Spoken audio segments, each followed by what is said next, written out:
নমস্কার বন্ধুরা, আজ শোনাবো দিল্লির এক হোটেল রুমের ভয়াবহ হত্যার কাহিনী। মাত্র 1 মিনিটে জানুন সেই রহস্য। দিল্লির এক ব্যস্ত এলাকায় এক হোটেলে চেক ইন করে এক দম্পতি। কথা মতন তারা 3 দিন থাকবেন বলে জানায়, কিন্তু 3 দিন পার হয়ে যায়, রুম থেকে কোনো সাড়া পাওয়া যায় না। হোটেল স্টাফেরা গন্ধ পেয়ে তাদের ডাকে, কিন্তু কোনো সাড়া শব্দ নেই। পুলিশকে জানানো হয়, পুলিশ দরজা ভাঙে, আর যা দেখে তাতে সবার গা শিউরে ওঠে। রুমের ভিতরে পড়ে আছে স্বামীর মৃতদেহ, রক্তে ভেসে যাচ্ছে মেঝে। স্ত্রীর কোনো চিহ্ন নেই। কোথায় সে?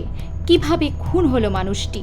খুনি কি তাহলে সেই স্ত্রী, নাকি এর পেছনে আছে আরও ভয়ঙ্কর কোনো ষড়যন্ত্র? বন্ধুরা, এমন ভয়াবহ ক্রাইম স্টোরি পেতে আমার ক্রাইমস্কোপ ডায়েরিজ চ্যানেলটি সাবস্ক্রাইব করুন, আর আপনার মতামত এখানে জানিয়ে দিন কমেন্টে। এই খুনের রহস্যে কি হতে পারে? ভালো থাকবেন, সুস্থ থাকবেন এবং নিরাপদে থাকবেন। দেখা হচ্ছে পরবর্তী আরও একটি ভিডিওতে।